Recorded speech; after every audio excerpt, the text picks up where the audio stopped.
Alam mo ba kung bakit ang gaan magliko ng manibela? Hindi dahil malakas ka, dahil sa power steering pump. Ngayon, aalamin natin ang parts. Paano gumagana at ano mangyayari kapag nasira ito? Ang power steering pump ang puso ng hydraulic steering system. Ito ang nagpapadaloy ng high-pressure fluid para gumaan ang pagliko ng manibela. Kapag malakas ang pressure, smooth ang steering. Kapag mahina, ang bigat parang walang power steering. A. Pump body. Dito nangyayari ang pag-compress ng fluid. B. Pulley. Ang pulley ang umiikot galing sa serpentine belt. Ito ang nagpapaikot sa pump. C. Reservoir. Dito nakaimbak ang hydraulic fluid. D. Pressure valve.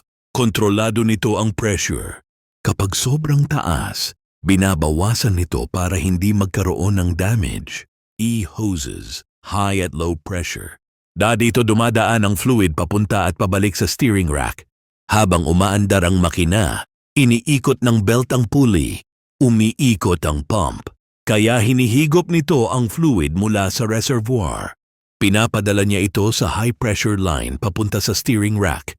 Kapag iniikot mo ang manibela, tumutulong ang pressure na itulak ang rack para gumaan ang pagliko. Mas magaan at smooth ang pagliko, mas kontrolado ang sasakyan. Mas safe lalo na sa low speed at parking. Hindi ka napapagod sa pagmamaneho. Kapag humina o nasira ang power steering pump, ito ang mga posibleng mangyari.